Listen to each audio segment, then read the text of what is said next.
الفاتحة. أعوذ بالله من الشيطان الرجيم. بسم الله الرحمن الرحيم. الحمد لله رب العالمين.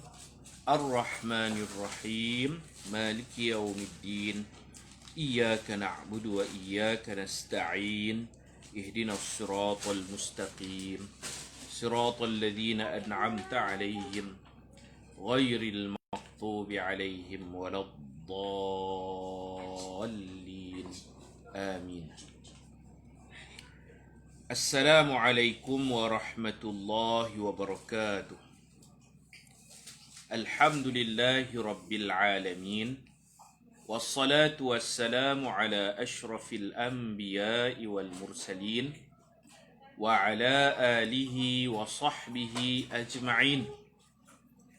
رب اشرح لي صدري ويسر لي أمري واحلل عقدة من لساني يفقه قولي. سبحانك لا علم لنا إلا ما علمتنا إنك أنت العليم الحكيم. ولا حول ولا قوة إلا بالله العلي العظيم. اللهم أنت ربي لا إله إلا أنت.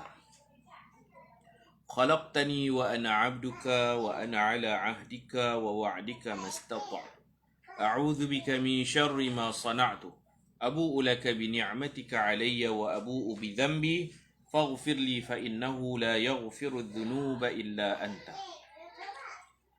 Alhamdulillah, pada petang ini dapat kita sambung seperti biasa muka surat 62.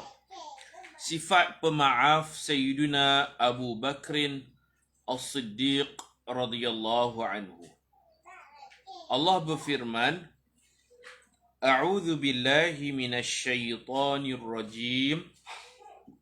Wala ya'tali ulul fadli minkum was-sa'ah أن يؤتوا أولي القربى والمساكين والمهاجرين في سبيل الله وليعفوا وليصفحوا ألا تحبون أن يغفر الله لكم والله غفور رحيم. Surah An-Nur ayat 22. Maksudnya, dan janganlah orang-orang yang berharta serta lapang hidupnya dari kalangan kamu bersumpah. Janganlah bersumpah tidak mahu lagi memberi bantuan kepada kaum kerabat dan orang-orang miskin serta orang-orang yang berhijrah pada jalan Allah.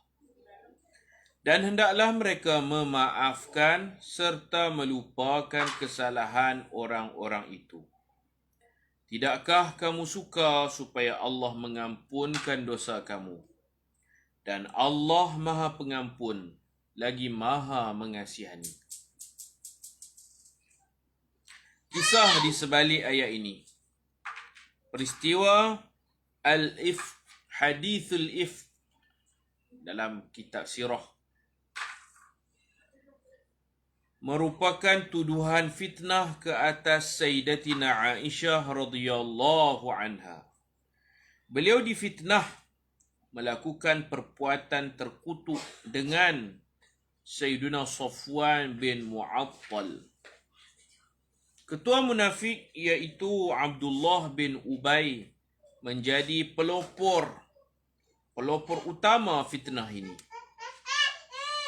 Kisah ini masyhur dalam kitab-kitab sirah.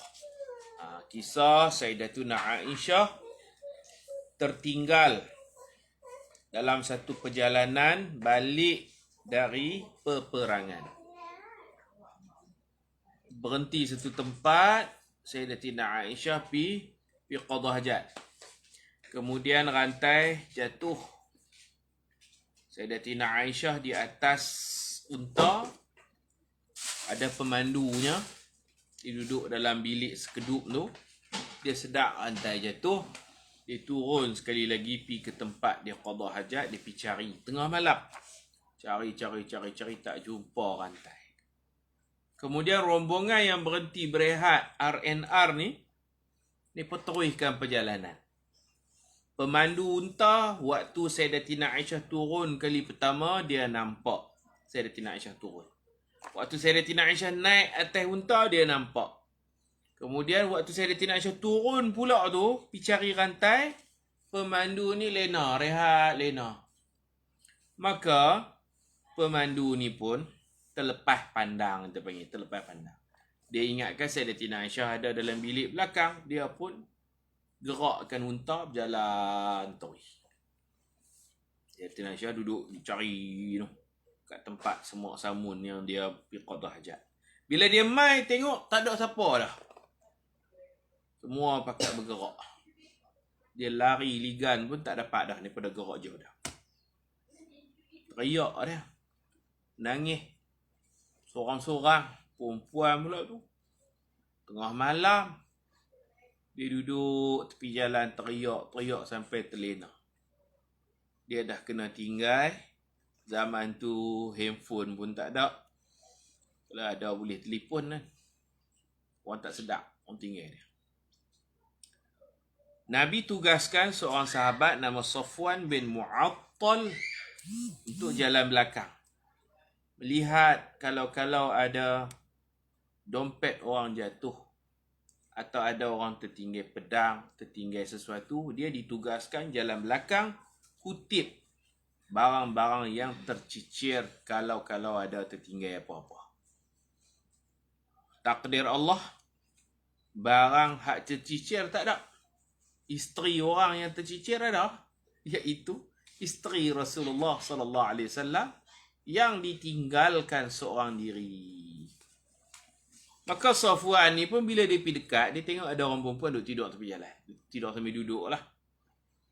Dan dia tengok muka, dia kenal. Kerana dia pernah tengok Sayyidatina Aisyah sebelum diwajibkan menutup muka hijab. Dia bisa tengok. Jadi bila dia tengok perempuan ni siapa ni? Tengok Allah. Sayyidatuna Aisyah, isteri Rasulullah. Duduk tengah tidur sorang-sorang. Maka dia nak baca mana lagi? Kena tolong bawa balik. Kena tolong bawa balik. Takkan nak tinggal. Dia pergi dekat. Dia tak bagi salam. Macam mana dia nak tegur siapa ni? Bini Rasulullah ni, isteri Rasulullah. Dia pergi dekat, dia istirja'. Istirja' ni, dia mengucap inna lillah wa inna ilaihi raji'un. Tanpa perkataan raji'un tu diistilahkan istirja'. Kerana ini satu musibah. Kena tinggal. Tak ada kenderaan nak balik, macam mana Madinah? Dia pergi dekat, inna lillah. Dia kuatkan suara dia. Inna lillah wa inna ilaihi raji'un. Sayyidatina Aisyah pun dengar suara yang kuat tu, dia terkejut, terjaga dan dia tutup muka cepat-cepat. Kemudian Sayyidatina Aisyah pun faham, kata dia nak tolong. Sayyidatina Aisyah naik atas kenderaan tersebut, ada bilik. Unta ada bilik. Sayyidatina Aisyah naik. Dia pun terus bergerak tanpa bercakap sepatah. Cakap tu je, inna lillah wa inna ilaihi raji'un. Tak tanya banyak. Sayyidatina Aisyah pun tak tanya apa. Naik tumpang balik Madinah. Tumpang. Sampai Madinah orang kata macam-macam. Hak gembar-gembur ni, wallazi tawalla kibrahu. Quran sebut wallazi, dan yang tawalla kibrahu, yang buat cerita, buat fitnah, iaitu ketua munafik Abdullah bin Ubay bin Salul. Fitnah kata Sayyidatina Aisyah berzina. Fitnah kata Sayyidatina Aisyah merancang berhenti tengah malam. Dia muda, Sayyiduna Safwan muda, anak muda dua orang ni. Mereka dah rancang macam-macam lah kena kata. Sayyidatina Aisyah dia sampai Madinah, dia tak tahu apa, dia demam. Sampai Madinah dia demam. Duduk dah masuk dalam rumah demam banyak hari. Dan dia rasa pelik, Rasulullah pun macam lain dengan dia. Rasulullah hanya masuk, bagi salam, tanya khabar, keluar. Yalah, dia tak tahu di luar tu orang duk mengata dekat dia. Jadi Rasulullah pun, Rasulullah tak percaya, tapi kesan fitnah tu. Kan? Sampai satu hari tu Rasulullah pernah tanya, wahai Sayyidatina Aisyah, Rasulullah yang kisahkan, kalau kamu ada buat salah, kamu istighfar, bertaubat dengan Allah. Kalau kamu tak buat salah, kamu cakap yang benar. Nafikan tuduhan ini. Kata kalau macam ni, maka dia bertambah sakit. Dah ada demam, tambah demam lagi. Boleh baca kisah ni panjang lebar. Akhirnya Allah Ta'ala yang turunkan ayat-ayat Al-Quran, surah An-Nur, membersihkan Sayyidatina Aisyah daripada tuduhan jahat ini. Dan Allah Ta'ala mensyariatkan hukuman qadhaf bagi orang yang fitnah. Tanpa 4 orang saksi, bila dituduh mengaibkan orang ni, mereka kena 80 rotan. Mereka itu fasik, tidak boleh diterima penyaksian mereka selama-lamanya. Baik. Allah Subhanahu wa Ta'ala kemudiannya menurunkan ayat Al-Quran bagi membersihkan Sayyidatuna Aisyah dari fitnah jahat ini. Lepas tu dia dipanggil Aisyah As-Siddiqah, bintu As-Siddiq. Aisyah As-Siddiqah, anak kepada As-Siddiq, iaitu Abu Bakar As-Siddiq. Aisyah yang bercakap benar, anak kepada ayahnya yang juga benar mempercayai segala-galanya daripada Nabi SAW. Sayyidatina Aisyah berbangga kerana dalam Quran banyak kisah fitnah. Allah bela ni melalui kalam kanak-kanak. Nabi Yusuf difitnah, yang belanya kanak-kanak. Kisah Juraij dalam hadis, yang bela Juraij pun kanak-kanak. Nabi Isa, mak Nabi Isa apa? Maryam difitnah, yang bela Nabi Isa kanak-kanak. Tetapi kata Sayyidatina Aisyah, kes aku difitnah, tidak ada budak-budak yang bela aku, tetapi Al-Quran, kalamullah, Allah turunkan Al-Quran bela aku, bukan melalui lisan kanak-kanak dan bukan melalui lisan Nabi Muhammad, daripada Allah Subhanahu wa Ta'ala sendiri. Macam tu. Memang sedih lah, dia teriak hari-hari lah. Lepas dia dapat tahu tu, dia teriak hari-hari. Sampai Rasulullah pun pergi tanya dekat dia, kalau kamu ada buat salah, mengaku je lah, bertaubat kepada Allah. Dia rasa macam seolah-olah Rasulullah pun macam nak tuduh. Macam tuduh dia, Rasulullah tak tuduh. Dan bila dah turun wahyu, dia duduk di rumah mak ayah dia, rumah Sayyidina Abu Bakar. Bila dah turun wahyu, mak dia kata, Rasulullah ada ni, berbangun, ucapkan terima kasih kepada Rasulullah. Sayyidatina Aisyah kata, aku tidak akan mengucap syukran tu lah, terima kasih, melainkan kepada Allah, kerana Allah yang membela aku. Macam tu. Boleh baca dalam hadis berkaitan kisah ini. Dia kata, saya tak akan ucap terima kasih melainkan kepada Allah, kerana Allah yang membela aku. Baik. Orang nak fitnah Nabi, tak boleh. Orang fitnah orang yang dekat dengan Nabi, iaitu isteri Nabi. Dan setengah Syiah yang ekstrim sampai sekarang masih mempercayai. Mereka mengatakan Sayyidatina Aisyah itu curang. Sampai sekarang, dia kata Sayyidatina Aisyah itu berzina. Serang Sayyidatina Aisyah cukup-cukup. Mereka serang cukup-cukup. Mereka tidak mempercayai ayat Quran yang membela, yang membersihkan Sayyidatuna Aisyah daripada tuduhan fitnah. Allah menurunkan ayat 11 hingga ayat 21 dari surah An-Nur. Itu semua sababun nuzul, kisah hadisul ifk. Selepas penurunan ayat itu, Rasulullah SAW mengarahkan supaya menyebat Sebab mereka yang terang-terang terlibat dalam peristiwa ifk sebanyak 80 sebatan. Tapi orang munafik biasalah, bila nak kena sebat, mereka menafikan. Mereka kata, mereka tak kata, mereka tak buat fitnah, mereka tak tahu apa-apa. Padahal mereka banyak mengutuk Sayyidatuna Aisyah radhiyallahu anha. Sahabat Nabi yang jujur, ada 3 orang sahabat yang mulia. Mereka ni juga terpengaruh dengan fitnah. Mereka ni juga duk bercakap, duk hina, duk caci Sayyidatina Aisyah. Mereka jujur, mereka tampil menerima hukuman qazaf 80 sebatan. Munafik mereka cukup tak maulah kena hukum ni. Mereka mereka alasan menafikan fitnah yang mereka buat itu. Jadi sahabat yang mulia ni ada beberapa orang nama di sini. Hukuman tersebut adalah hukum hudud, hukum qazaf atas kesalahan menuduh orang lain berzina tanpa 4 orang saksi. Mereka ialah Hamnah binti Jahash.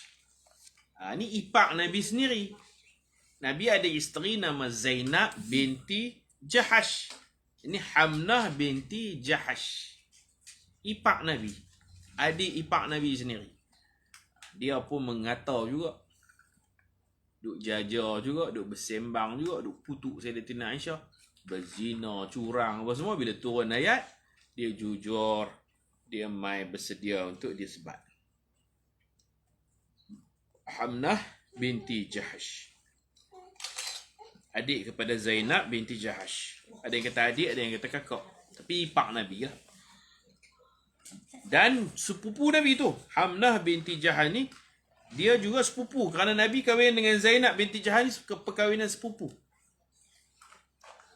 Mak ni apa? Zainab binti Jahash ni, atau Hamnah binti Jahash ni, mak ni apa? Amimah binti Abdul Muttalib. Maknanya mereka melalui ibu mereka, mereka cucu Abdul Muttalib. Rasulullah pun cucu Abdul Muttalib, sepupu. Sepupu merangkap ipak. Yang kedua, Mistah bin Uthathah ataupun bin Athathah. Mistah ni lah, dia keluarga anak angkat Sayyidina Abu Bakar. Bila Sayyidina Abu Bakar dapat tahu Mistah ini terlibat memfitnah, Sayyidina Abu Bakar tak mau dah sara dia. Sebelum ni Sayyidina Abu Bakar anggap dia anak angkat, beli baju kat dia, bagi duit kat dia, belanja apa semua lah. Anak angkat, kesayangan. Macam anak sendiri. Lepas tu Sayyidina Abu Bakar bersumpah, wallahi aku tak mau bagi duit dah kat hang. Hang kata kat anak aku, marah kan. Aku tak ampun, aku tak maaf hang. Tak mau sara dah. Tak mau bagi duit kat hang dah. Ni. Mistah bin Athathah atau Uthathah. Dan Hassan bin Thabit. Hassan bin Thabit ni penyair Rasulullah. Banyak memuji Rasulullah. Macam setiap usaha akhbar lah, penulis. Bila orang kutuk Nabi, dia akan balas satu tulisan dengan penuh seni dan halus. Dia buat syair pula. Hassan bin Thabit. Orang-orang baiklah. Tapi tu terlibat dalam fitnah ini. Kena sebab juga. Tu yang Allah Ta'ala sebut. Hak duk caci ni pun bukan orang lain. Usbatum minkum. Sebahagian daripada kamu. Adik-adik beradik kamu pun ada yang mengata. Orang-orang yang dekat dengan kamu tu Rasulullah. Ada juga yang mengata. Tapi kita tengok positif. Maka jujur. Maka sanggup dihukum. Seperti mana ada yang sanggup direjam. Ini ada yang sanggup disebat 80 sebatan. Ayat Quran yang kita baca ni berkaitan Mistah itulah. Abu Bakar menyara kehidupan Mistah. Orang lelaki. Disebabkan hubungan kerabat yang terjamin. Mistah merupakan antara golongan muhajirin yang miskin dan salah seorang tentera Islam dalam peperangan Badar. Maknanya dia dijamin syurga, Mistah ni. Ahlul Badar ni semuanya dijamin syurga. Abu Bakar memotong bantuan tersebut dan bersumpah tidak akan menyara kehidupannya buat selama-lamanya.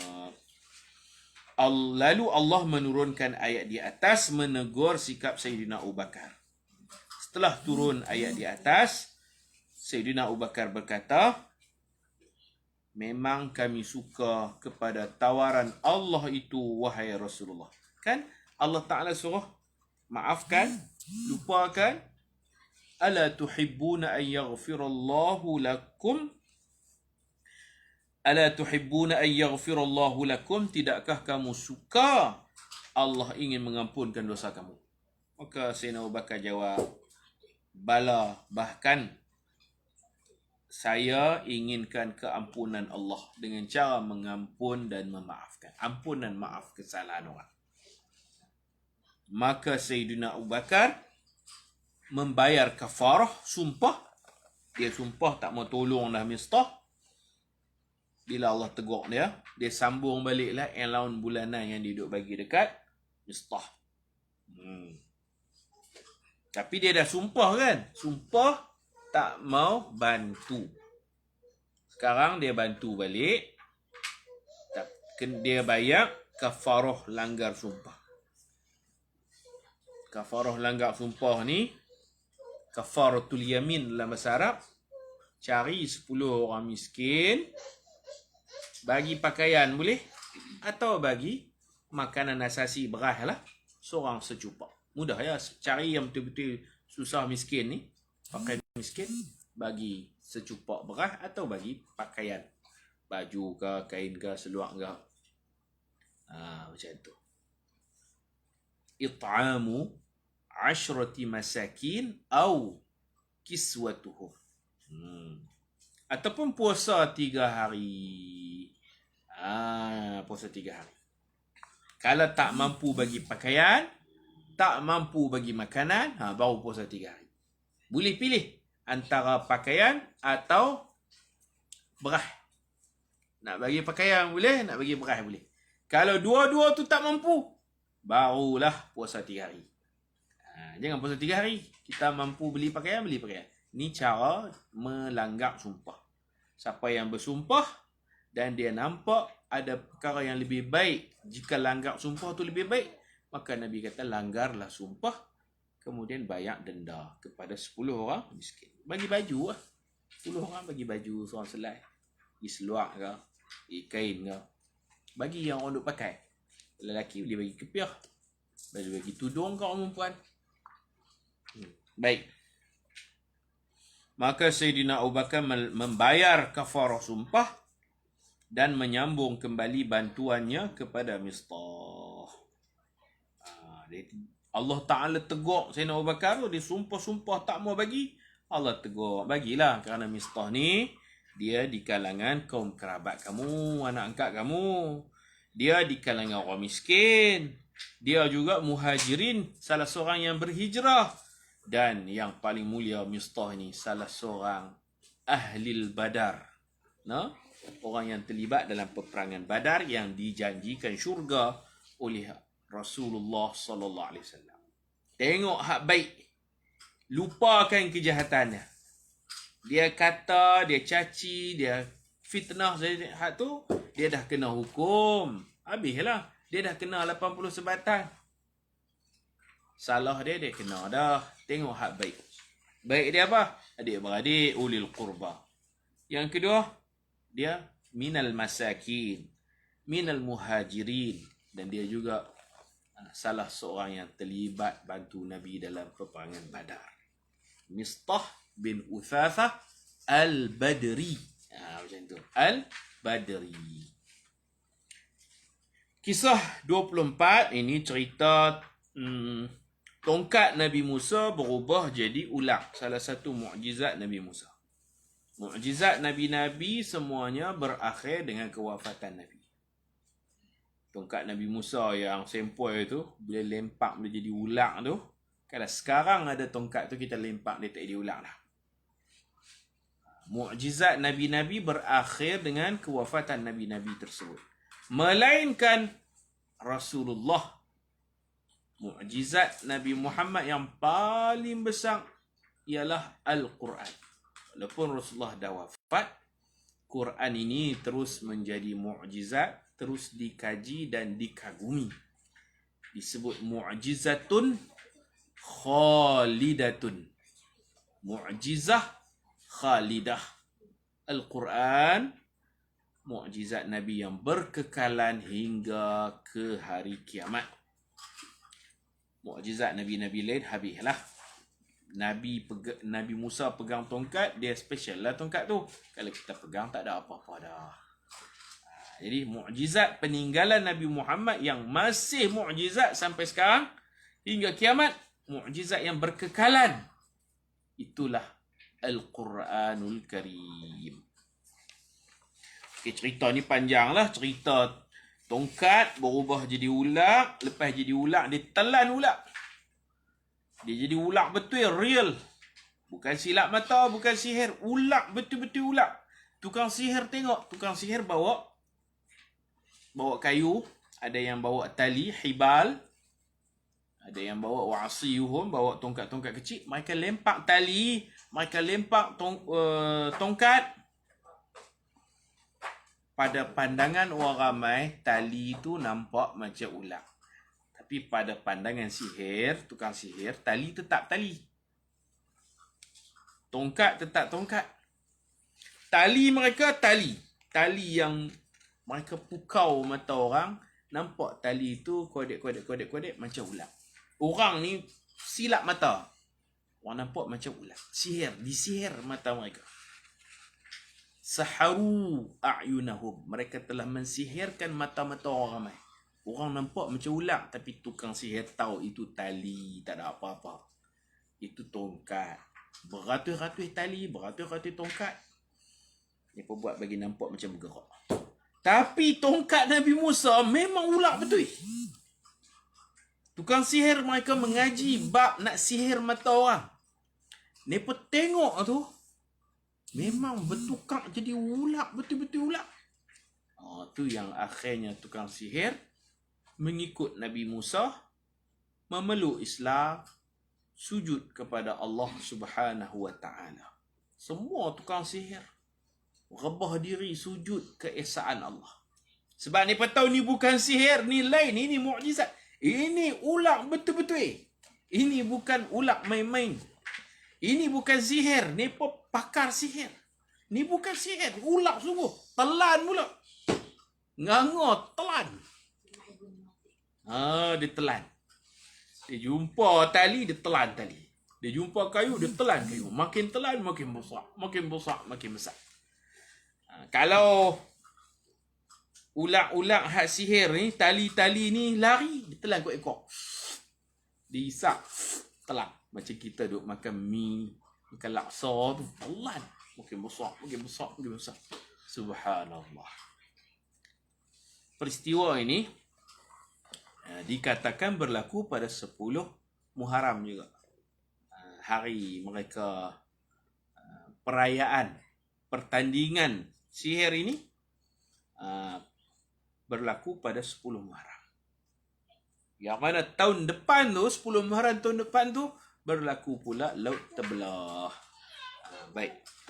Tukang-tukang sihir ni, mereka mati syahid. Selepas mereka beriman, mereka terus dibunuh oleh Fir'aun. A'udzu billahi minasyaitonir rajim. Mukjizat Nabi Musa alaihi salam. Allah berfirman kepada Nabi Musa, wa alqi 'asak. 'Asa tu tongkat.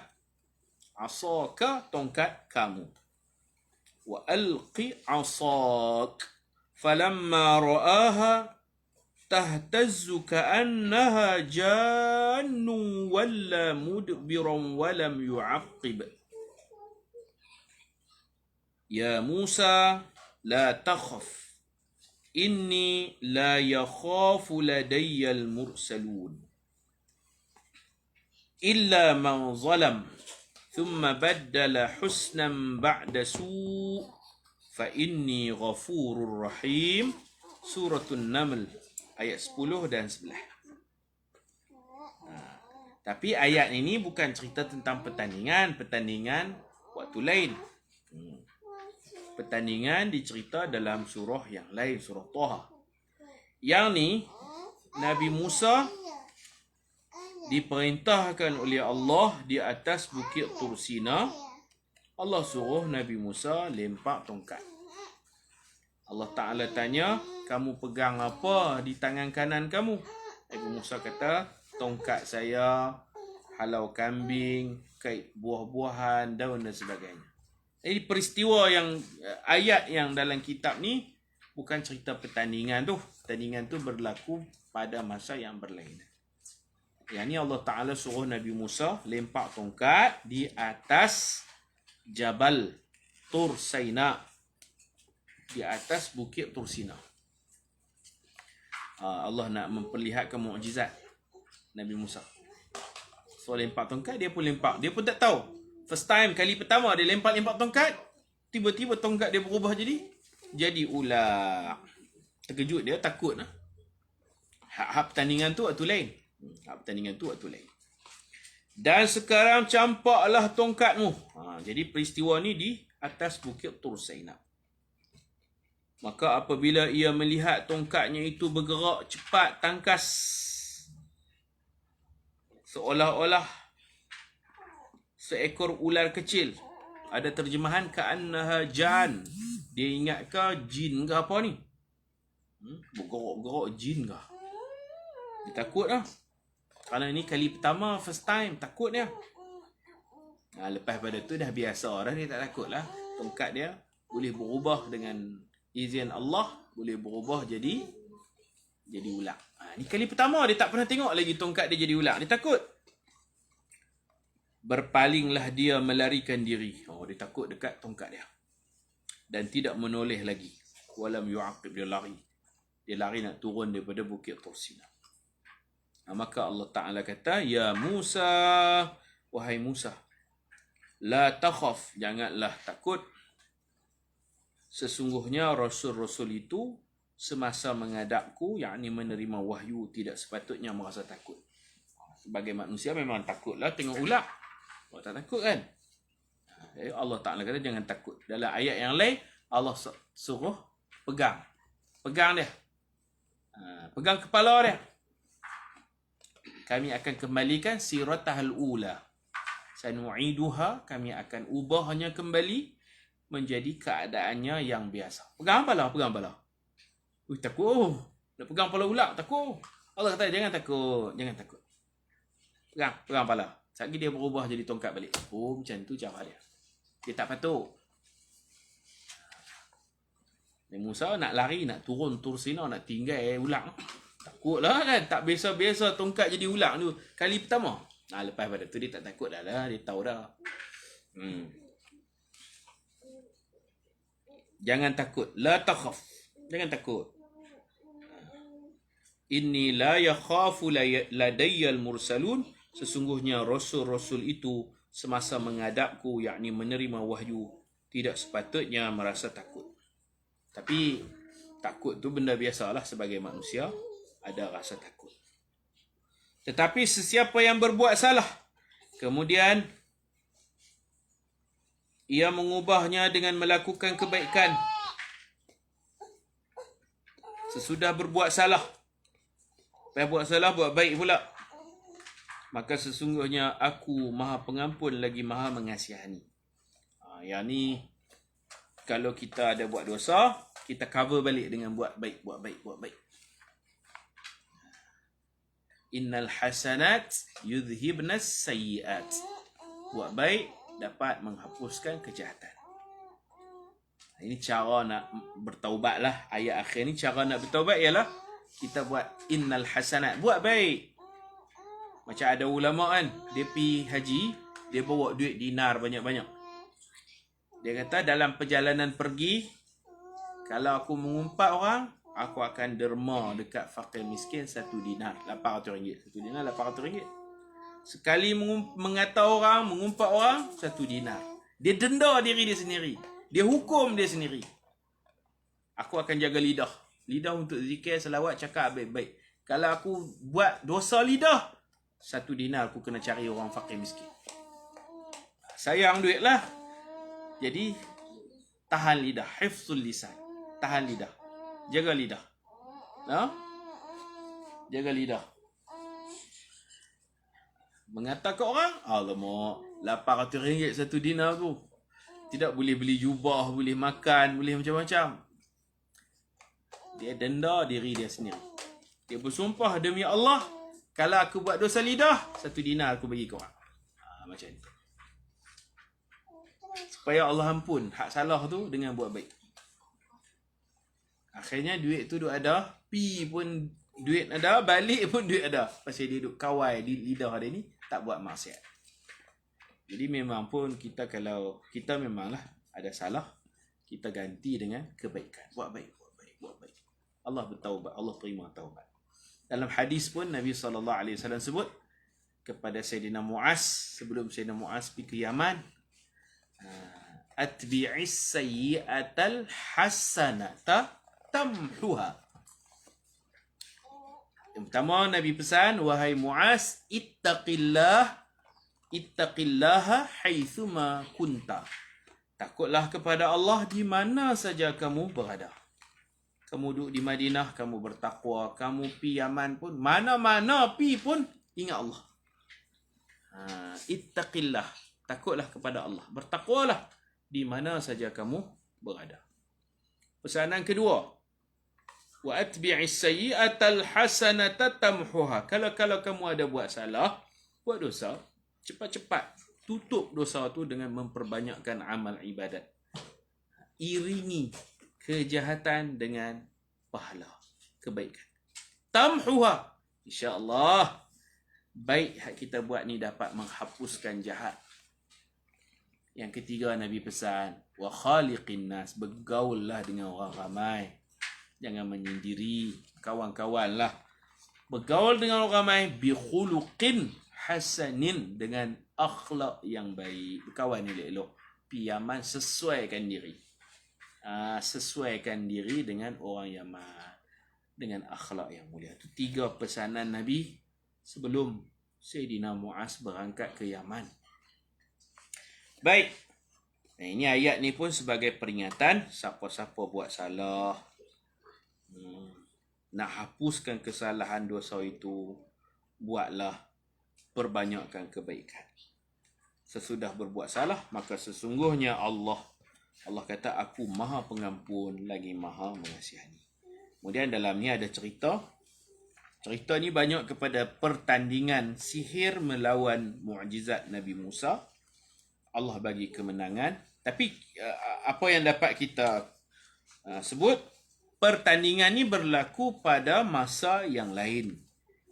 Adapun ayat ini, Allah nak bagi tahu Nabi Musa mukjizat tongkat dan mukjizat tangan. Tangan dia masuk dalam celahan baju, takhruj bayda, tangan dia berubah jadi bersinar putih bercahaya.